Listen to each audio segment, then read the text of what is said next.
Okay, first let me start by saying I had a normal pregnancy.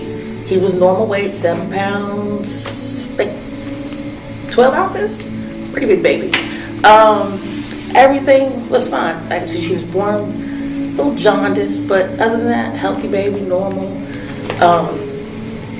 I have 2 other children, so I did the same thing. We went to the appointments, we had his vaccinations, then he learned to crawl right on time, learned to walk right on time.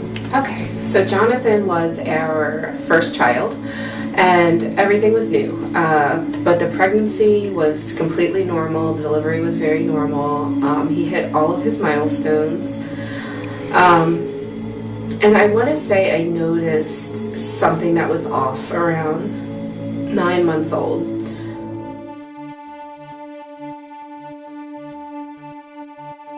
I noticed my nephew who I adopted, the symptoms. I actually noticed it when he came to my house the first time. When he came to visit me at 10 months. He wouldn't respond to his name. He didn't have any eye contact. He couldn't even sit up. He didn't even know how to eat or anything. So I noticed that right on. I said there was something wrong. And I told his mom to get him diagnosed. But she didn't feel that's what he had at the time. And it really was my mom who primarily took care of him too, so she also felt it was more something different. Then when I took him in from child services, I noticed he still wasn't able to walk at 2, he wasn't able to eat, he wasn't able to talk.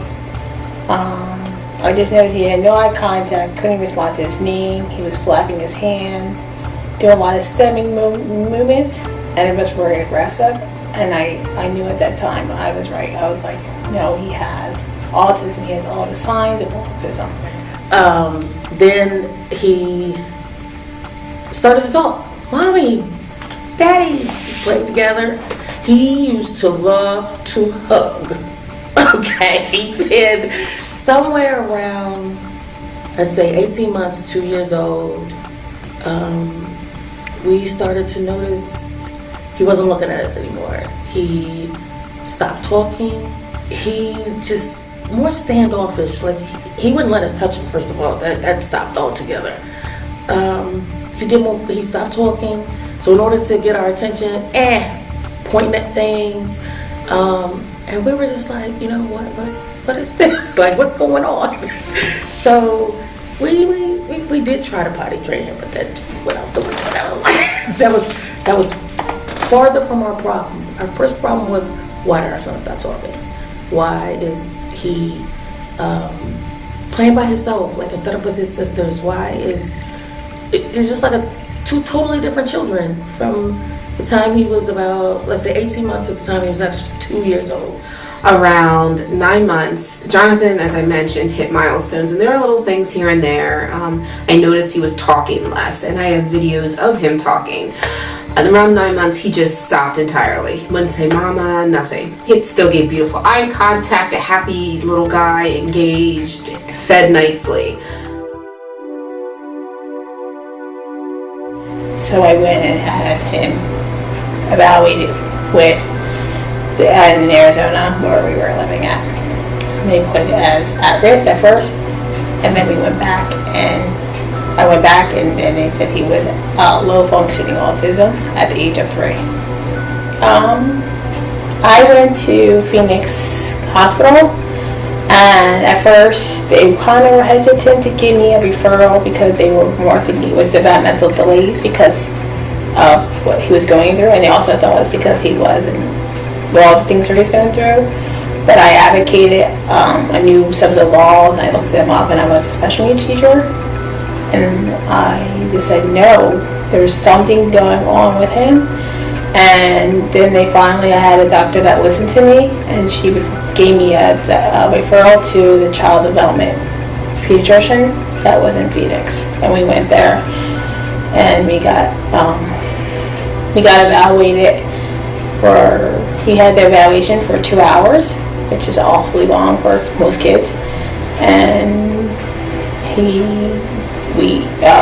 they just told me, but right now we can't do very much for him because we don't think he has it really, he's at risk. So if you really feel he has to come back in a year, He had no services at that time, no occupational, no speech, no physical, no nothing, no services at all. So I had to advocate to get him services, and once I got the diagnosis, then that's when I got all the services for him. So it took almost a year. And I took him to the pediatrician. She was like, oh, well, it could be a little, he could just be a little developmentally delayed. And I'm like, how is that if he was already talking and then just stopped? I thought delayed meant like slow at it, not completely stopped. So she sent me to a specialist who dealt with developmentally delayed children, and they talked to him, or at least tried to talk to him. They sent me to another specialist who said, again, they think it's just developmentally delayed. Now, I asked him, like, how do you come to this suggestion? Well, being that at the time, we had fallen on financial hard times, so we were homeless and living in a shelter. And it was a shelter with just like a room with 3 beds, me, my 2 daughters, and my son. We were all in just one big room. So when they found out that I was pregnant, they put us in an apartment. So, apartment just like everybody else lives in today. Bathroom, bedrooms, kitchen, apartment. So it's like, how do y'all determine that he's developmentally delayed because we're homeless? Like, what does that one have to do with the other? And it was like, well, that's just sometimes the stress of it. And I was like, he's 2. He's 2. Now, after going to so many specialists, I finally just gave up. I was just like, y'all are telling me something, but you're not giving me an answer. I need to know what's going on with my son. So, pediatrician, I never knew. She was right around the corner from our house. So I said, fine. She takes Medicaid. Let's go in here and let's see her. And she asked me a couple of questions. I was like, well, the therapist and things said that he was developmentally delayed. She said, well, let me just talk to him and do some things and I'll let you know. So she starts to ask him a couple of questions and he's listening to her like, how can you talk to him? How can he get him? So she's like, Alex, I want you to draw me a circle. Do you know what a circle is? And so he attempts to draw the circle and then he starts drawing legs and arms and face and then I think she says draw a square, and he proceeds to draw a house with the square and the windows. And so she's like, Miss Chase Saunders, I need to tell you something. And I'm like, what? Is this because he drew the face? Because And she's like, no, has anybody ever told you that your son is autistic? My first response is, what is autistic and why did you call my son that? I got defensive. I mean, you trying to tell me something wrong with my son. After so many people have said he's developmentally delayed and there's nothing wrong. So now you give a word that I don't know and I'm thinking it's something bad. She said it's not. She said it's just a developmental, he's developing differently than your typical 5-year-old. Well, why couldn't they tell me that before? And I brought it up to our pediatrician a number of times, and she was very adamant about this is the first mom jitters, first time mother, you're just a worrywart, like it's nothing, it's fine. He's a happy baby. He gave beautiful eye contact. He was very engaging with the pediatrician as well as us, but something still didn't sit right with me. So, I got very kind of brushed off responses. He's an only child, get him into like a social group. So we did parents as teachers and found kids to play with. We were doing all the things. We did baby massage, we did all the groups. Like, it wasn't for a lack of trying on my part and trying to give him supports, natural supports that our pediatrician suggested. So by that point, I talked to my mom and she was like, you need to just call Child Watch and let them know what's going on. So, of course, there was a wait list. So he didn't get seen till he was a little after a year old for the evaluation. By that point, he was fully nonverbal. And he was just quiet and happy. He smiled and he wasn't like a discontent child. His motor skills were, you know, they were on par. It wasn't like he lost any of that. It's just he became silent. With the next follow-up appointment from the neurologist, I'll never forget, he was naming all these things that about Jonathan, which weren't true, and I'm like, what's going on? And then he had the wrong file. He didn't even bother to brush up to have the right file in front of him so he could address the right client, which really upset me. But then he got the right file, and he was like, oh, this is going on at this age? He has autism. The neurologist gave the diagnosis in a very cold, crass way, and my husband, he was in disbelief, and he was asking like very concrete questions. Will Jonathan ever drive a car? His immediate response was no. Will he be able to live independently? He said no, and he told us directly, you need to get on a residential facility waiting list, because these things are extremely long, and he's going to need to be in a residential facility one day. I really wish they would listen to me when I asked them for more help with feeding and his behavior. They thought a lot of it was because of his upbringing, and the child, when I got him, wasn't eating at all, and that's not normal. That's not okay for a 2-year-old not to eat. And to be so aggressive where I had to take my own son, was a baby at a time. Every time I went with my son, I had to put him on my back or go with me, because if I left him, my nephew would take him and slam him on him. So I had to like take him everywhere. So I knew there was something. There was like, no, he's so aggressive. He needs the help. And so to get that help was very challenging. But I was able, one doctor actually listened to me, thankfully, and I was able to get the services he needed so he can progress and talk and eat and not be so aggressive towards his peers, especially my son or me. So, like I said, I didn't even know what autism was. So I feel like in 3 years, I failed my son because I didn't have the resources. No one ever even told me what was out there. Like, I never knew what a support group was until I found out my son is autistic, and the DAP referred me to the autism support group. And so I met a bunch of parents who were in the same predicament at some point, where they just didn't know what to do, and we all talked and shared stories. And some of the things that the parents are going through, I've never experienced, but if I do, I know because they told me how to handle it. So that would have been great 3 years ago. I mean, when he was 2, to get speech therapy, to get occupational therapy so that he can learn how to tie his shoe and like throw a ball or talk. I mean, speech therapy was great. When he came home and said mommy for the first time in 3 years, you know, you're so overwhelmed because you never thought it would happen, and then it does. You know, and that's why I feel like, okay, he was developmentally delayed, but you didn't give me any resources. Like, you didn't say, well, let's try speech therapy and see if that helps. Let's try physical therapy and see if that helps. Nothing. Like, put him in daycare is what they told me. Yeah, that didn't work. I put him in daycare and he cried for 2 weeks, so that didn't work at all. Our doctor was unwilling to write a referral for speech and OT and all the therapies. Something I didn't realize is, you know, he got a diagnosis finally. His first diagnosis was a developmental delay. They wouldn't give him the autism one. That's something we had to ask for specifically.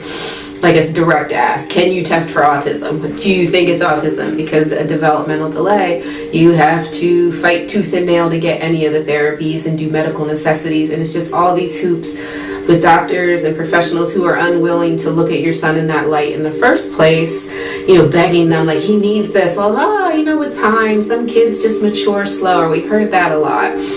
Or my son started out the slowest reader in his class, and now he's the top reader in his class. He just needs a little extra tutoring. So we got a lot of that. We found once we had the autism diagnosis, it was very easy. You know what? He has autism. Oh, you need OT? Like, it was nothing. Just to sign for him, we could get the OT. We could get all the things that he needed. it was easier interacting with our insurance company because I feel like there was more gravity to that diagnosis, where they, at least on the surface, didn't give us as much pushback, like, oh, okay, yeah, stamp and moving along, versus developmental delay, like you would be denied in a second. It felt in a lot of ways that we were failed as parents by our medical providers, because we had to beg, borrow, and plead to get someone to notice him and the challenges he was having, because, oh, he was a well-behaved black kid. He's good. He's all right. I feel like if he would have punched somebody in the throat, it would have been an issue, and maybe they would have looked at it differently. But because he was happy, smiling, little black boy that could, entertain himself playing with trains in the corner, he was okay. A lot of people judge me. Why did you adopt him? Why did you do this? Why did you stop your job? Why did you give up this? Why did you have your own son? I get a lot of judgmentals, even now, from his school, judge me. They didn't know, who I was. They didn't think I took care of him or was able to take care of him because I'm his aunt and not his biological parents. And I had to advocate. It took me almost half a year to get all the services through his school because they were judging because I'm his aunt, not his mom. Just knowing that just because someone took them in and not the biological parent doesn't mean they can't take care of them, or they don't care. Because a lot of people think, oh, well, that's not your child. You really don't care about him. You treat, maybe like for my case, people think I might treat my son better than my nephew, and that is not true. I treat them the same. So I would like them to think that, just because that child is not biologically someone's, they're still going to treat them like they're their biological. They love them. They care for them. They make sure they're protected. They're going to make sure that they have everything just like they would have his biological. This is stop the judgmental and see what the parent needs and listen to them. Because a lot of times they know what they want. Sometimes they don't know, and they need you to guide them what services are out there. And a lot of doctors do know what services are out there. They just hesitate to give those services to the parents or the families that took them in. It was just difficult getting to the point that he was autistic. Nobody wanted to accept that. I mean, nobody wanted to tell me that. And I'm like, now that I know, I'm like, what was the big deal? Like, I just wanted to know why my son stopped talking. Why my son didn't hug me. Why he didn't say mommy anymore, like the typical 2-year-old. And one word solved it all. I don't know why it was difficult. It just was. It was like pulling teeth.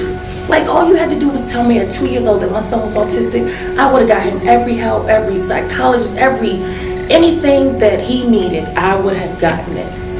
And my son missed out on 3 years because the doctor just didn't want to tell me that he was autistic. Didn't even want to think about it, And I'm like, a doctor doesn't realize. I don't think the doctor realized what my son missed out on. My son could have talked. My son could have been potty trained. My son could have done so much more in those 3 years had you just told me he was autistic. You didn't want to believe what I was saying. I told you, he stopped eye contact. He stopped talking. He had trouble sleeping. He would get up in the middle of the night and do things. And you know what? He had more temper tantrums. At least that's what we called it because he was so young. Like, he would get frustrated because something wasn't right. And he couldn't tell us, this isn't right. I think it's a 2-tiered thing. My initial reaction was just fear, and I think just, oh my goodness, a fear in the pit of my stomach, because we are clearly African American. He is an African American little boy, and the world is none too kind to people who look like us on a daily basis in 2019. So knowing that my child has that burden on his shoulders of being a black man, or he will grow into a black man, a black boy, and studies have shown that we have implicit racial biases as well as, just people who are overtly racist. And having a child that has this disability that is intellectual, he will not be able to have that kind of awareness of the racial nuances or social nuances, and add to boot that he can't tell me I'm being bullied or all these other things. Like, it was just terrifying to me, and it still terrifies me. Having that diagnosis and that disability with him being in the body of a little black boy. On the other hand, I was very thankful for the diagnosis, because I feel like he gets more services, he gets more help, because when you have a child that is on the spectrum, on the severe end, you can ask, and you have more of a leg to stand on with getting these services. You know, there's lots of research, developmental delay, it's kind of the same amorphous, ambiguous thing, you know, whatever, we'll just keep an eye on it and keep it moving. Versus autism, hey, we have these early interventions and you need to hammer it home, or, you know, the likelihood of him becoming X, Y, and Z is just going to diminish. So I could go back, and we would find our empirical evidence, and this is why this is needed.